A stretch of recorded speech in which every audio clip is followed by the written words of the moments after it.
اعوذ باللہ من الشیطان الرجیم بسم اللہ الرحمن الرحیم الحمدللہ رب العالمین. تمام تعریف دونوں جہانوں کے رب کی، مالک کی، اللہ کی. میرے محترم دوستوں، بزرگوں، انسان کوئی بھی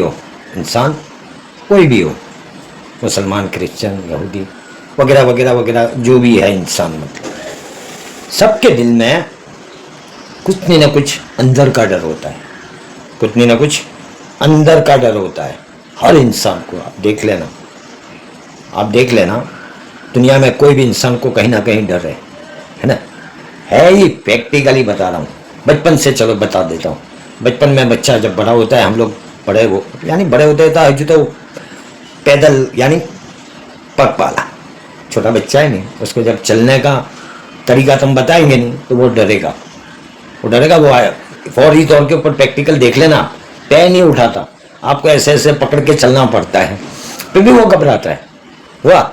پھر اس کی امی ابا ڈرائیں گے، بلی آ جائے گی، یہ آ جائے گا، بندر آ جائے گا، فلانا فلانا فلانا فلانا فلانا فلانا کا نام لے کے اس کو ڈراتے ہیں.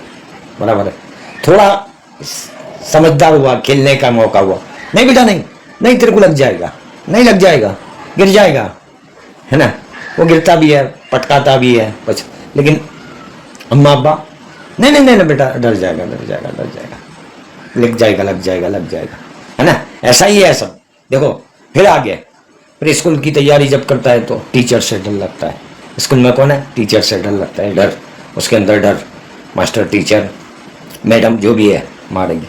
اس کے بعد جب تھوڑا بڑا ہوتا ہے، اب اس کو بڑے کے ساتھ ساتھ اس کو خود کی فکر کے ساتھ ساتھ گھر والوں کا بھی ڈر، ٹیچر کا بھی ڈر، میرا کیا آئے گا رزلٹ کا ڈر. دیکھو یہ سب چیزیں بتا رہا ہوں میں. رزلٹ کا بھی ڈر.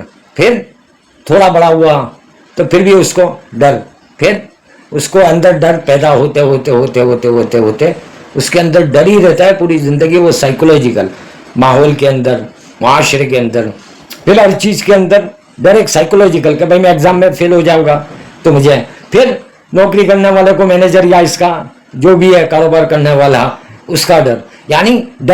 یعنی آپ میں ایک مثال دوں کہ امبانی کی کمپنی ہے تو امبانی کے اندر جتنا بھی اسٹاف کام کرتا ہوگا تو بیچارہ چاپلوسی کر کے یاسر آئے گے، دیکھیں گے، کرے گے، یاسر کا فون آئے گا تو ڈر. کسان ہے، کسان بیج بو رہا ہے، لیکن اس کے دل میں ڈر ہے کہ کہیں طوفان نہیں آ جائے. یعنی کوئی بھی مخلوق ہوگی، ڈر ڈر ڈر ڈر ڈر ہے. بس دیکھنا آپ پوری زندگی بڑھ گئی. لیکن اللہ تعالیٰ نے، اللہ کا اگر ڈر انسان کو، اللہ کا ڈر بھی رکھنا چاہیے انسان کو پوری بچپن سے لے کر جوانی تک. تو اللہ تعالیٰ سے جو ڈر گیا وہ سمجھ لو کہ کامیاب ہو گیا. اللہ اور اللہ کے رسول کے طریقے کے اوپر جو چل گیا وہ کامیاب ہو گیا. تو اسی لیے کیا ہے میرے بھائی، اندر کا ڈر جو ہے بڑے ہونے تک رہتا ہے. پھر تو اس کے لیے کیا ہے کہ بھائی گناہ کرتے وقت یہ سوچے کہ میرا اللہ دیکھ رہا ہے، میں کیسے گناہ کروں یار. مجھے جب یہ چیزیں بچپن سے ملی ہے پریکٹیکلی، قرآن حدیث کی روشنی میں بتا رہا ہوں کہ اللہ تعالیٰ خود قرآن میں کہتے ہیں کہ بندے میں نے تجھے پیدا کیا، میں نے تجھے عقل دی تھی، میں نے تجھے سوچ سمجھ دی تھی، میں نے تجھے چلنا سکھایا، میں نے تجھے بولنا سکھایا، میں نے تجھے کھانا سکھایا. تو جب تھا پیدا ہوا تب کچھ نہیں تھا، تو ایک منی کا قطرہ تھا. ہاں، اور تیرے دادا کو میں نے مٹی سے بنایا، تو کچھ نہیں تھا، اور میں نے تجھے سب سمجھ دی. اب تو جو ہے اکڑ کے چلتا ہے. تو یہ سب چیزیں جو ہے بہت لمبی بات نہیں کرتا، مختصر بات کے اندر بہت کچھ آ گیا. اس ویڈیو کو جتنا ہو سکے شیئر بھی کرو، اور انشاءاللہ آپ چینل کو لائک کرو، سبسکرائب کرو اور شیئر کرو. جزاکم اللہ خیرہ. دعاؤں میں یاد